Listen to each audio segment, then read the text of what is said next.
السلام عليكم ورحمة الله وبركاته. الحمد لله وكفى. أشهد أن لا إله إلا الله وحده لا شريك له، وأشهد أن سيدنا محمدا عبده ورسوله. اللهم صل وسلم على رسول الله وعلى آله وصحبه أجمعين. سبحانك لا علم لنا إلا ما علمتنا، إنك أنت العليم الحكيم. بسم الله ما شاء الله، لا حول ولا قوة إلا بالله العلي العظيم. وبعد. Muslimin dan muslimat rahimakumullah, sambung muka surat 185, perkara 106, masih lagi pada baris yang kedua yang telah saya baca pada bulan yang telah lalu. Saya ulang balik perkara 106. Sesungguhnya Nabi kita Muhammad sallallahu alaihi wasallam itu mendapat bala yang tiada seorang mendapat bala sepertinya, iaitu lapar perut dan mahu dibunuh orang pada masa ia di dalam negeri Makkah. Yang tu saya dah bahas bulan yang telah lalu. Sambung. Maka dengan sebab ia mahu dibunuh orang itu, dapat izin keluar negeri Makkah ke negeri Madinah daripada Allah Subhanahu wa ta'ala.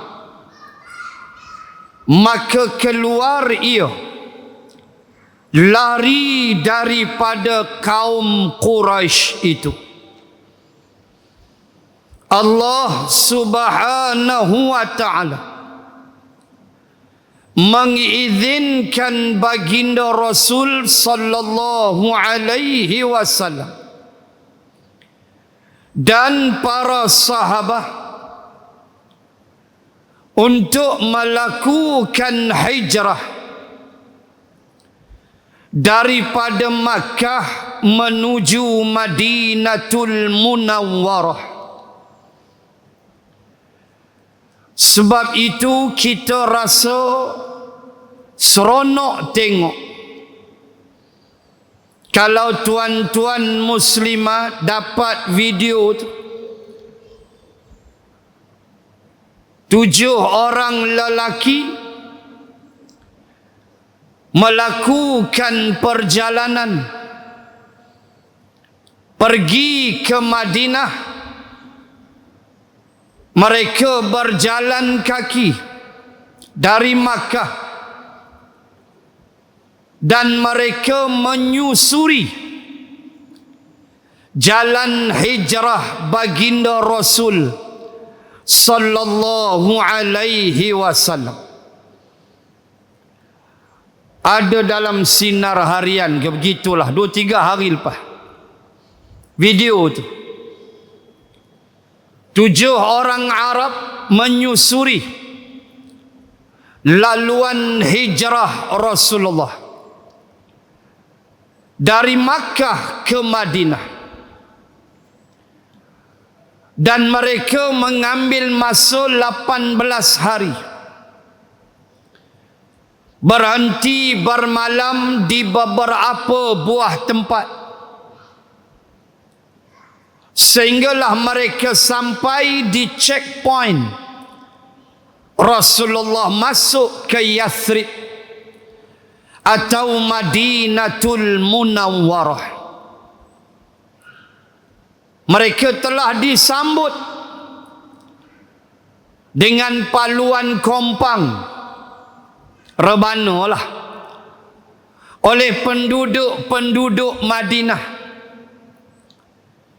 di mana penduduk Madinah telah menyanyikan lagu itulah, Tala'al badru alaina.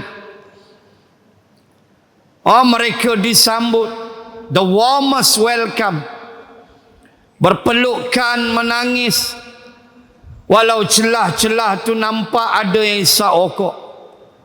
Biasalah tu spesies dia. Ada. Kita tengok tu seronok. Allah, 18 hari kita tak mampu naik kereta api laju 2 jam setengah Jeddah Madinah, naik bah 6 jam Jeddah ke Madinah, 6 jam setengah. Tak mampu kita, tapi mereka buat. Alhamdulillah, seronok kita tengok. Mereka ikut jejak laluan Rasulullah dan Abu Bakrin dan Abdullah bin Uraiqat sebagai penunjuk jalan. Maka Allah izinkan Rasulullah untuk berhijrah bersama dengan para sahabat. Dan inilah yang disebut hijrah Nabi dan umat. Adapun ulama membahagikannya kepada 3 bahagian. Hijrah Nabi sahaja, itulah yang disebut perjalanan Nabi ke Taif, walau ditemani oleh Zaid bin Harithah, 2 orang saja. Dan pakej umrah sekarang memang wajib lah, memang akan masuk Taif. Tak awal nak balik, boleh pergi, tak ada masalah, sebab visa pelancong, tak ada hal. Hijrah yang kedua dinamakan hijrah umat sahaja, iaitulah rombongan sahabat lebih kurang 70 orang lebih, yang dipimpin oleh Sayyidina Uthman bin Affan radhiyallahu anhu, menuju ke Habasyah di Afrika, negeri yang ulama berselisih pandangan tentang asal keturunan atau negeri Luqmanul Hakim. Surah Luqman. Ulama memberikan 2 pandangan. Satu pandangan menyebut dia berasal dari Yaman. Satu pandangan menyebut dia berasal dari negara Sudan, Afrika. Dan asal Sudan inilah lebih rajih, lebih kuat, lebih jumhur di kalangan para ulama Afrika. Maka Saidina Osman bimbing sahabat untuk pohon perlindungan suaka politik daripada Raja Najasyi. Maka itu dinamakan hijrah umat sahaja. Kemudian berlakulah hijrah Nabi dan umat.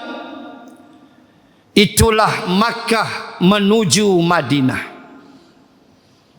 Dan ditulis oleh almarhum Syekh Idris Al-Marbawi.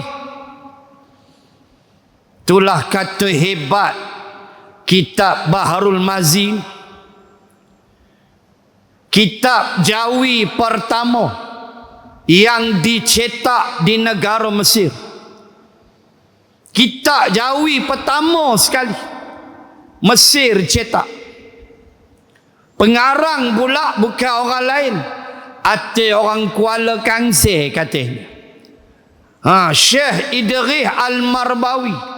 Al-Marbawi itu Lubuk Merbau, Kuala Kangsar. Orang Melayu kita ni, subhanallah, orang Kuala Kangsar, Lubuk Merbau, tu yang digelar dia Al-Marbawi. Syekh Idris Al-Marbawi.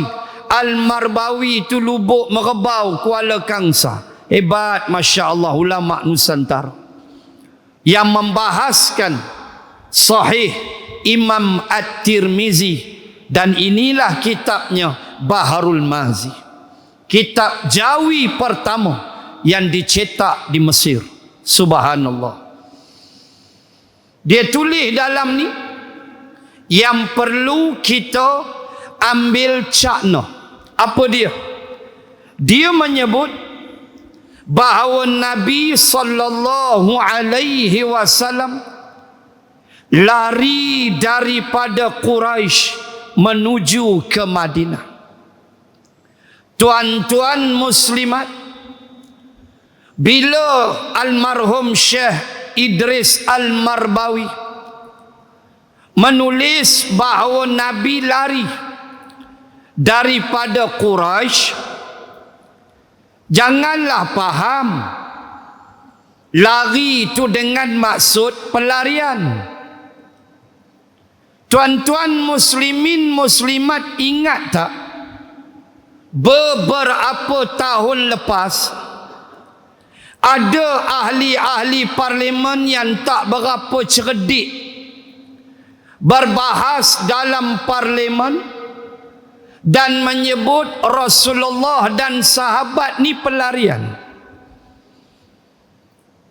Dan sampai hari ni tak pernah minta maaf, walau ditegur dalam sidang parlimen. Jangan semudah itu sebut Nabi ni pelarian. Kalam daripada tulisan Syekh Idris Al-Marbawi menulis dengan lari, pahamlah di sudut perasaan, gementar, takut, terutama Abu Bakrin, cemas. Ada tak perasaan tu? Nabi sebagai manusia biasa ada. Abu Bakrin lagilah cemas bersama Nabi di dalam Gua Thur. Tetapi tidak bermakna kita boleh sebut Nabi dan sahabat ini pelarian. Itu ucapan biadab. Itu ucapan kosong daripada ilmu. Kerana kita boleh imagine di antara pelarian dan hijrah, dua istilah yang membawa makna yang cukup besar dia punya perbezaan.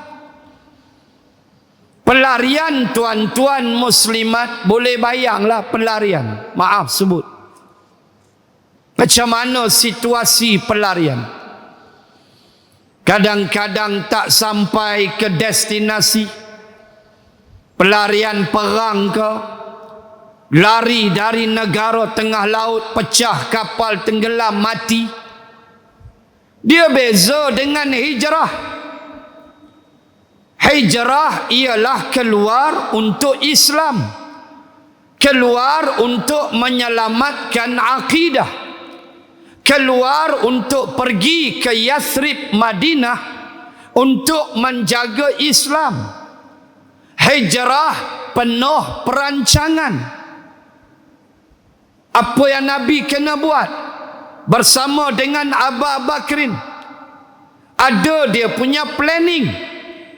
Bukan ad hoc, bukan main bantai ikut suka aja, secara terdesak, secara ad hoc. Tidak, punya perancangan. Letakkan Saidina Ali di tempat tidur, pergi ke Jabal Sur dulu. Berapa lama Jabal Sur dirancang, plan A, plan B. Siapa nak kita upah, tunjukkan jalan ke Yathrib, ke Madinah. Lepas tu nak sampai di mana, pergi Quba dulu, bina masjid Quba. Well planned, A, B, C, D. Bukan kelang kabut turun-turun lari tah ke mana. Ni tuduhan biadab. Suruh mengaji tak mau, cakap besar celupa mulut. Akhirnya tuduh Nabi dan sahabat sebagai pelarian. Na'udzubillah, istilah biadab yang tidak berpijak di bumi nyata. Suruh minta maaf, tak pernah nak minta maaf kerana merasakan diri besar, diri hebat, sombong, takabur. Wal'ayadzabillah. So dia tulis lari ni, janganlah duk bayang pelarian, tetapi ditulis dalam bentuk memahami bahawa penuh kecemasan, perasaan bimbang, perasaan takut, begitu. So istilah dia larilah, bukannya pelarian. Tolong jangan tuduh Nabi dan sahabat sebagai pelarian. Na'udzubillah. Hijrah adalah perintah Allah. Hijrah adalah jihad dan pengorbanan. Hijrah adalah tugas kerja yang mulia untuk memastikan Islam terpelihara.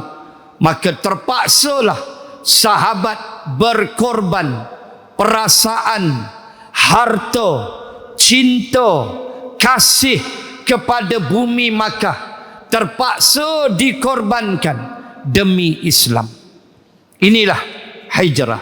Maka Nabi diizin Allah untuk meninggalkan Makkah, maka lari daripada kaum Quraisy dan sertanya.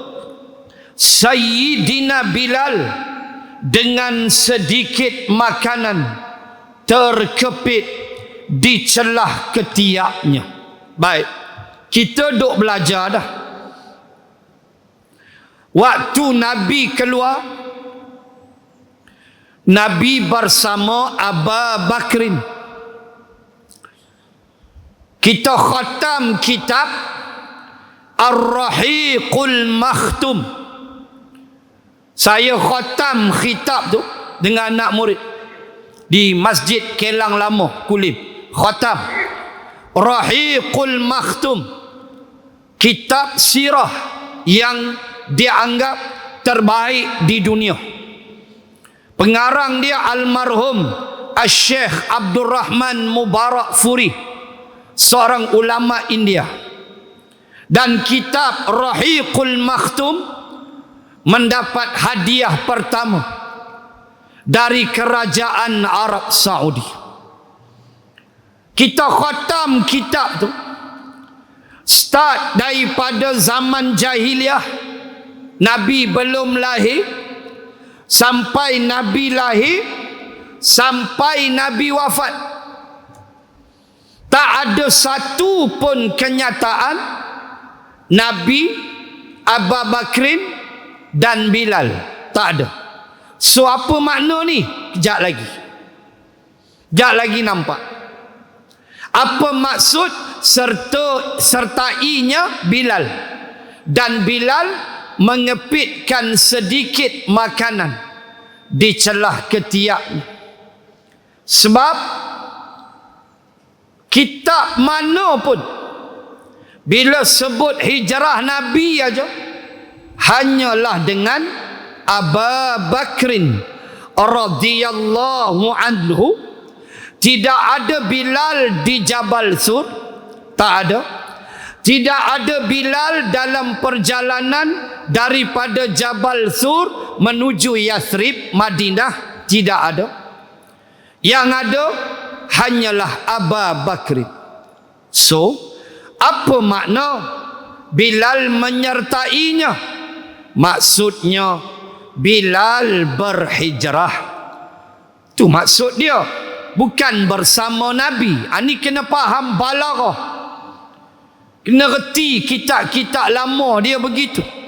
Tulisan bahasa dia tu maknanya sertainya, sertai Nabi, maknanya Bilal berhijrah, bukan dia bersama Nabi di dalam Gua Sur. Dah, hak tu Abu Bakrin je. Semua kitab sirah menulis sedemikian. So maknanya Bilal pun berhijrah.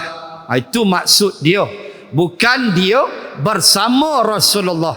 Bersama Nabi hanyalah Abu Bakrin. Demikian lenggok balaghah bahasa yang perlu kita faham. Samalah kalau kita belajar ilmu balaghah, bila Allah menyebut wa idza maridtu fahuwa yashfin, dalam surah Asy-Syu'ara, dalam surah Asy-Syu'ara ayat-ayat yang banyak cerita dakwah Nabi Ibrahim kepada kaumnya. Antaranya Nabi Ibrahim ajar kaum dia.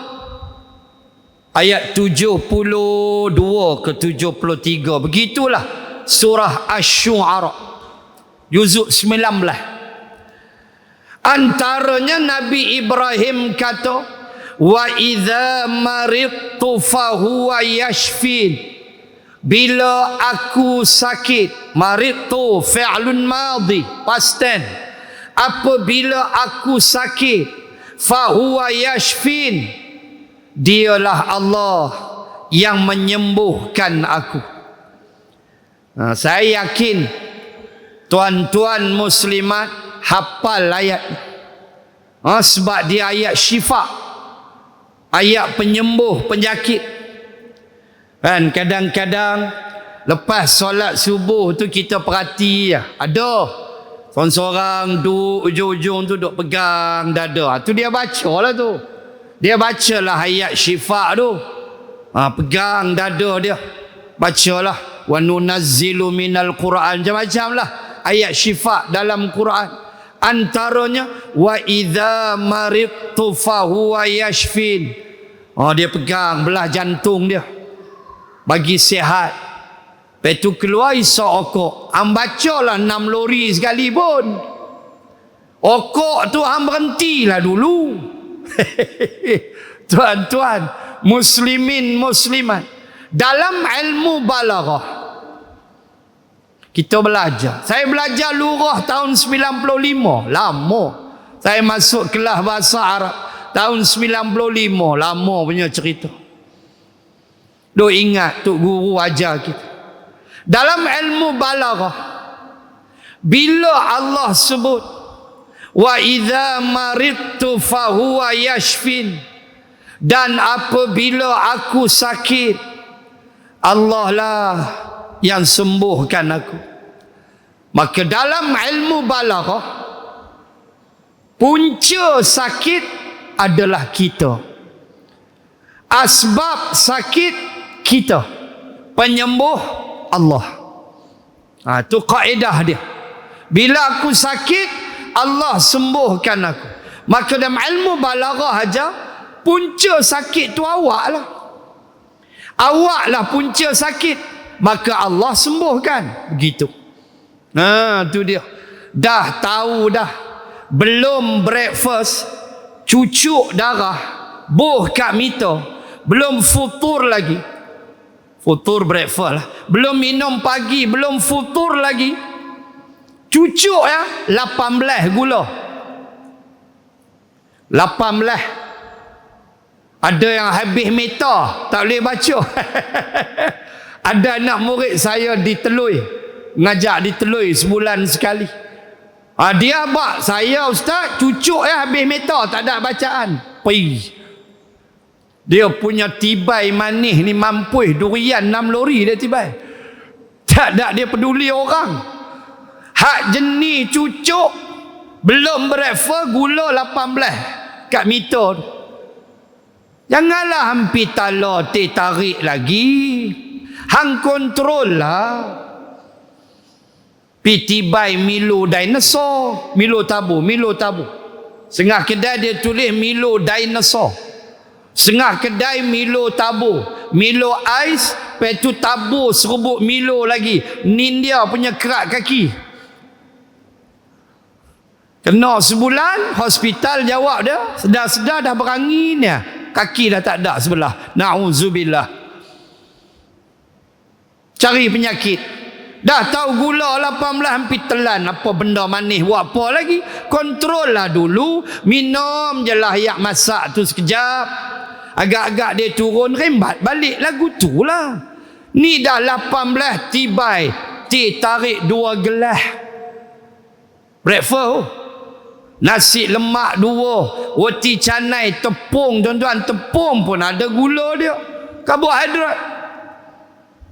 Balon punya balon balik lena. Kok balik pi bendang tak apa. Rokok 4 batang. Mana tak mampu hawai.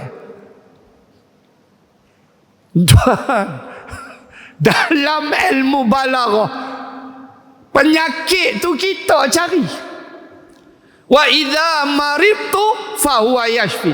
Dan bila aku sakit, Allah penyembuh. Maka dia ajar penyakit tu kita cari. Lepas tu carilah ubat, Allah lah penyembuh. Itu kaedah. Samalah hak ni.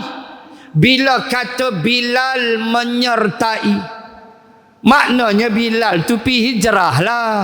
Bukan dia join Rasulullah. Sebab hak dengan Nabi Abu Bakrin aja. Mana ada Bilal? Tak ada. So tulis tu Bilal sertai, maknanya dia pun berhijrah. Tu maksud dia.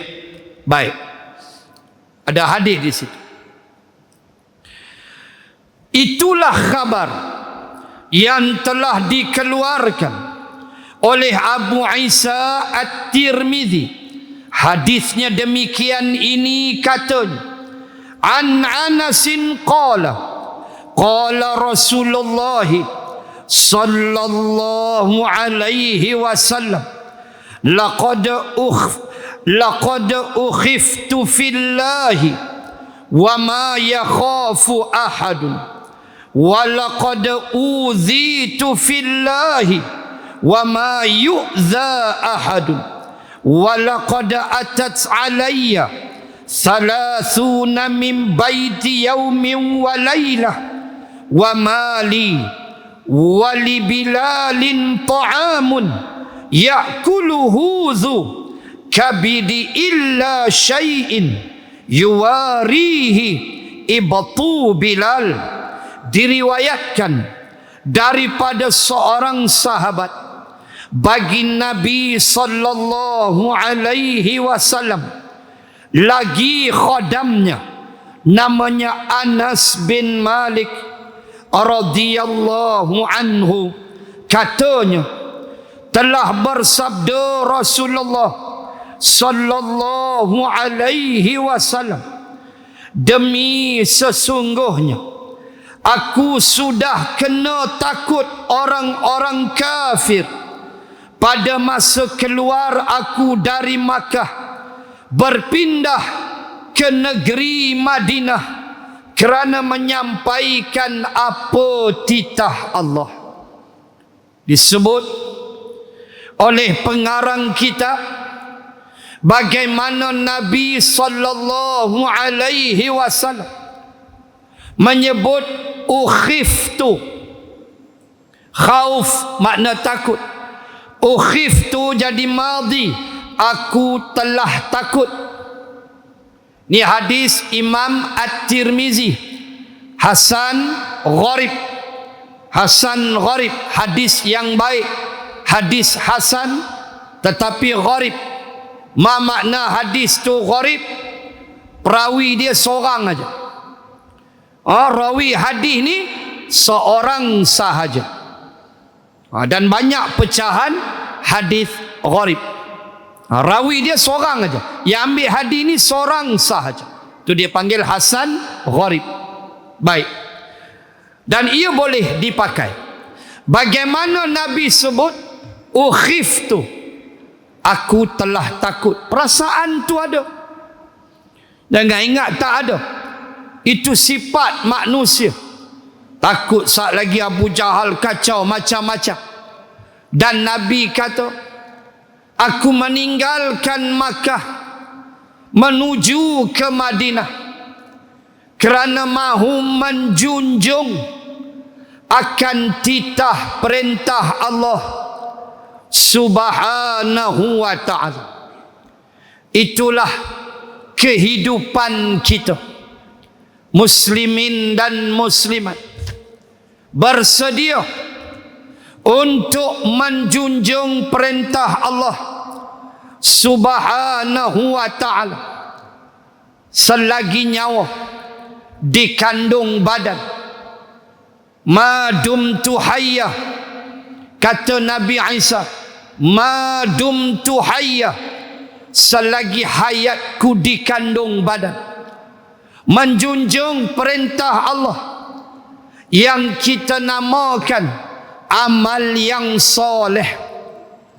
Tuan-tuan muslimat, tak ada ruginya kita melakukan amal yang soleh. Di dalam Al-Quran ada 2 ayat yang sama bunyi dia, tetapi ending dia berbeza. Pertama surah An-Nahl, surah Lebah, ayat 96. Kedua surah Ghafir atau Hamim Al-Mu'min, ayat 40. Ni saja 2 ayat dalam Quran yang bunyi dia tu sama, walaupun ada lagi ayat yang sama bunyinya, tetapi 2 ayat ini bunyi sama, berkait dengan amal soleh. Apa kata Allah? Tengok ayat 40 surah Ghafir.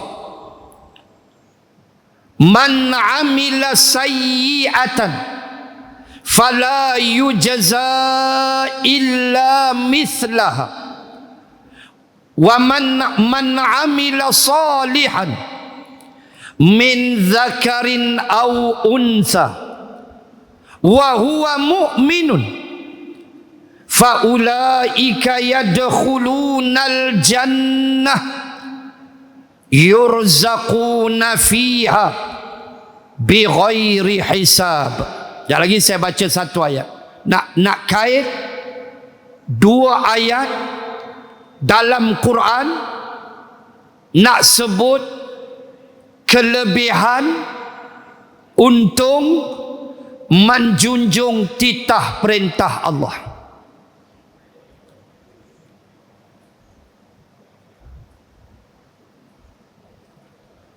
Saya dengar ada orang menyembang. belah mana suara tu. Baik, please. Dia ganggu. Baik, nak sebut bagaimana Allah beritahu ayat 40 surah Ghafir. Sekejap lagi saya baca satu lagi ayat dalam surah Lebah. Dan kemudian kita fikirlah, walau letih, walau penat, tapi inilah habuan menjunjung perintah Allah. Macam Nabi ajar. Letih hijrah, takut, makan tak cukup, Bilal kepik celah ketiak roti aja, itu aja, susah. Tapi habuan dia, pertama saya baca tadi 40 Ghafir.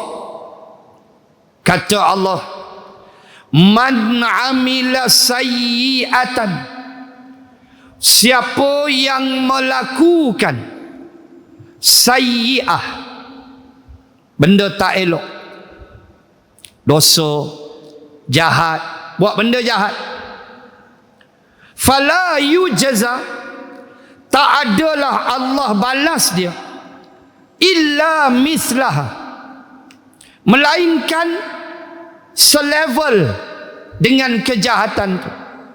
Maknanya kamu buat satu kejahatan, Allah bagi satu aja dosa. Itu maksud dia. Itu pun kalau bertaubat, kalau istighfar, padam, iris, buang. Buat jahat, lepas tu istighfar, lepas tu taubat. Tak ada Allah padam habis. Ya Allah, ya Tuhan, itulah kasihnya Allah, padam, tak ada. Tapi kalau tak taubat, Allah letak satu lah, illa mislaha. Kemudian Allah kata, siapa yang buat amal soleh, min zakarin au unsa, sama ada dia lelaki atau perempuan, dia buat benda tu, lelaki atau perempuan, dalam keadaan wa huwa mu'min, dia beriman kepada Allah, fa ulaika yadkhulunal jannah, Allah kata kami akan masukkan mereka ke dalam syurga, yurzaquna fiha bighairi hisab, dalam keadaan dia diberi rezeki bighairi hisab, tak terhitung dah rezeki. Allah, jadikanlah matlamat hidup kita nak masuk syurga Allah. Dan tentulah nak masuk syurga Allah dengan redha Allah. Maka hidup, carilah redha Allah. Cari. Bila Allah redha, syurga lah. Kena faham tu. Bukan pasal amalan kita ke syurga. Amalan ni tanggungjawab, taklif. Tapi kita ke syurga sebab Allah redha. Allah redha. Allah sayang kat kita. Maka dia masukkan kita ke dalam syurga. Walaupun kena beramal. Itu yang pertama. Yang kedua, ayat 96 An-Nahl. Man amila salihan min dzakarin au untha wa huwa mu'minun. Kan sama tadi bunyi ayat, cuma ending beza. Kalau 40 Ghafir, fa ulaika yadkhulunal jannah.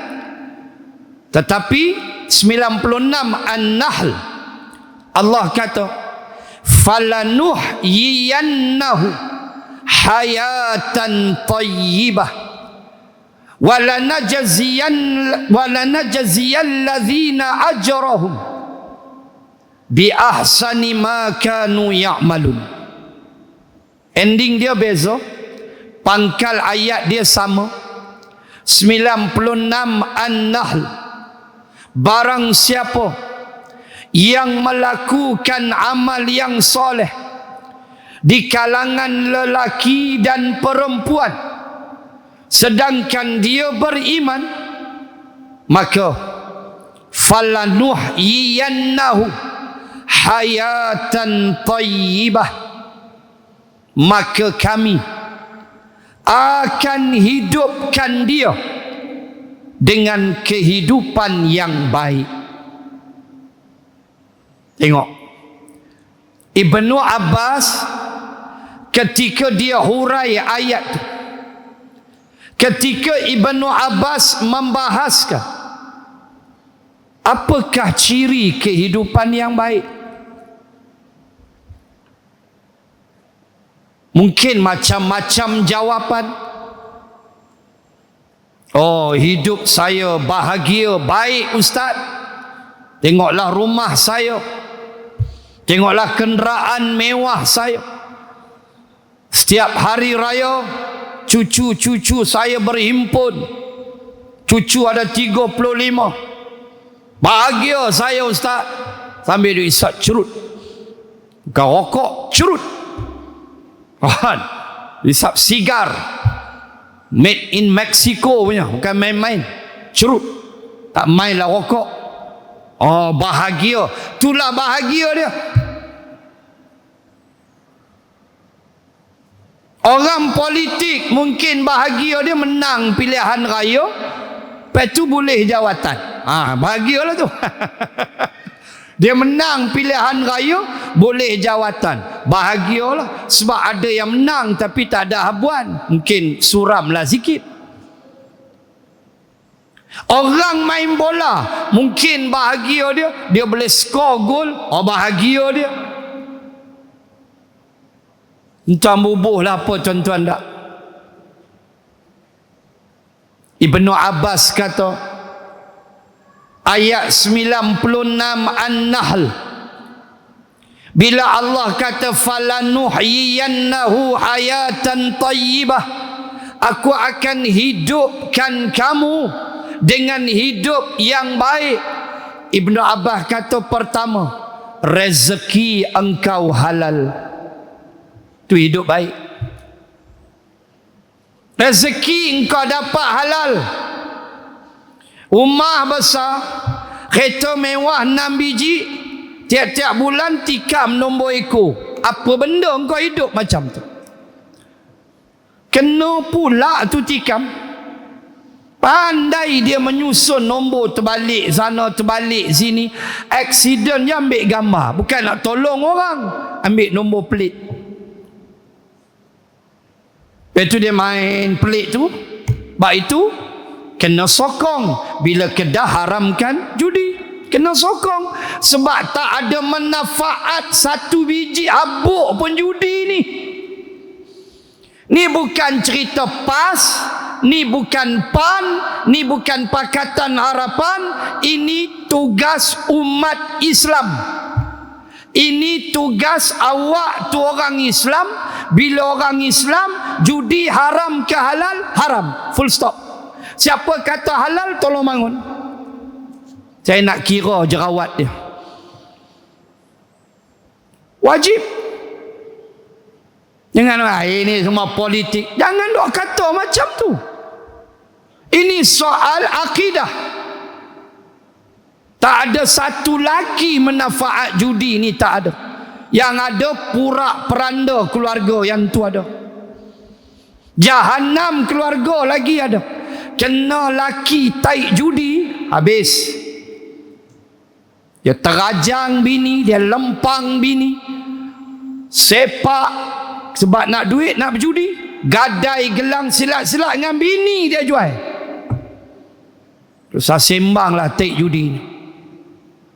Sebab itu wajib kita menyokong apa saja benda yang baik demi Islam, kita sokong. No problem. Tak ada kisah. Kerajaan mana sekalipun, selagi meletakkan Islam nombor 1, kita setuju. Islam hal lempak ke belakang, kita lawan. Tu lah. Tuan-tuan muslimin muslimat, halal rezekimu itu kehidupan yang baik. Biar sikit tuan-tuan, tapi halal. Daripada banyak tapi judi, rasuah, riba, ambil harta orang, kebas harta orang, guna undang-undang rembat harta orang. Buat apa? Tenangkah hidupmu makan duit haram? Tenangkah hidup makan duit rasuah? Ar-rashi wal murtashi finnar.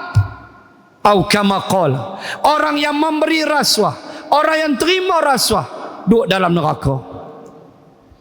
Na'udzubillah. Na'udzubillah. Bukan benda kecil. Riba. Tuan-tuan baca Quran, antara dosa yang menyebabkan pelaku dia kekal dalam neraka kalau dia tak bertaubat. Dia kekal dalam neraka. Bacalah 275 Al-Baqarah juzuk 3. Dosa apa? Pemakan riba. Wa man 'ada fa ulaika ashabun nar hum fiha khalidun.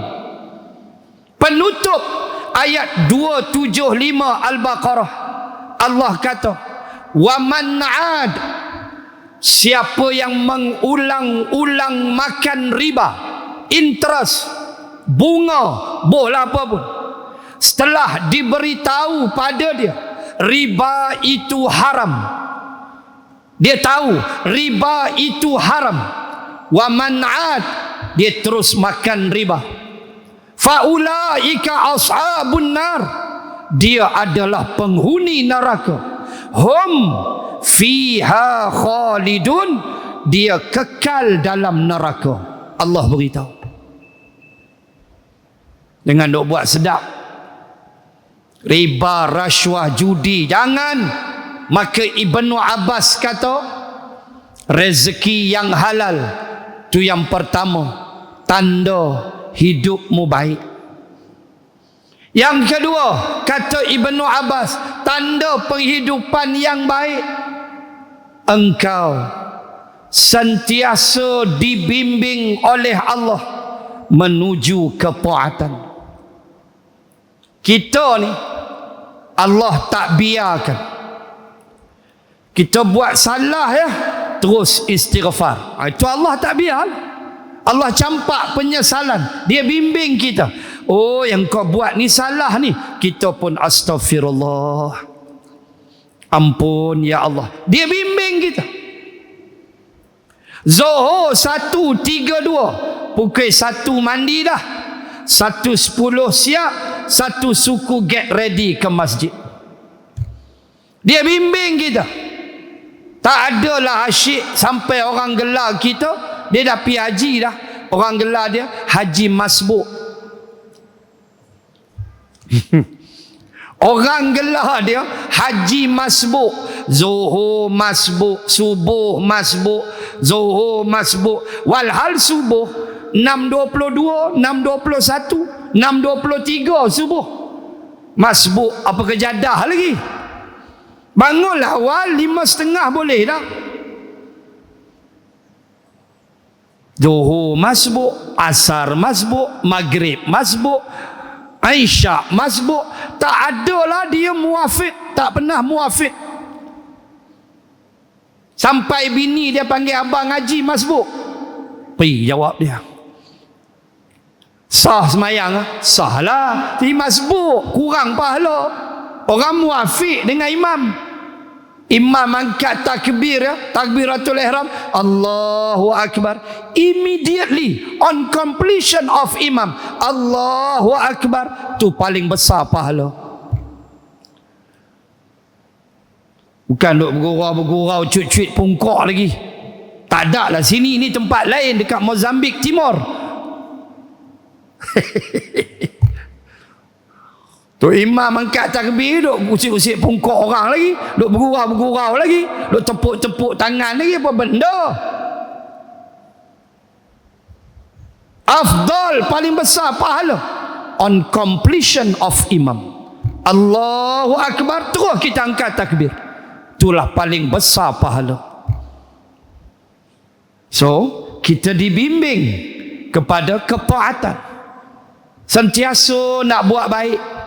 Sentiasa diri ni nak infak untuk jalan Allah. Sentiasa diri ni nak bagi saham untuk Islam.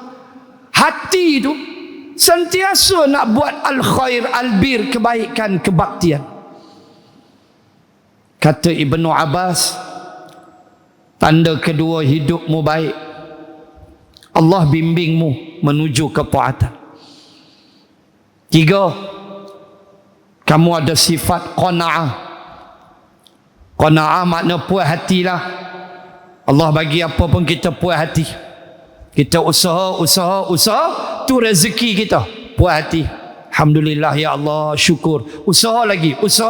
Allah bagi hak tu, syukur, qanaah.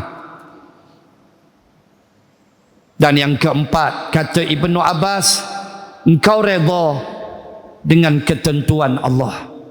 Apa Allah tentu dekat engkau redha. Musibah ke, benda tak elok ke, kematian ke, kemalangan ke, tak ada siapa ndak. Benda-benda susah ni kita tak ndak. Kemalangan, patah kaki, payah nak pergi masjid, apa semua, tapi kita redha dengan apa yang Allah tentukan. Kematian, kita redha sampai masa pergi, kita redha, kita pun akan pergi, begitu. Ini 4 Ibnu Abbas saja. Itulah maksud kata Ibnu Abbas, hayatan tayyibah, hidup yang baik. Ayat 96 An-Nahl. Saya cuba habiskan.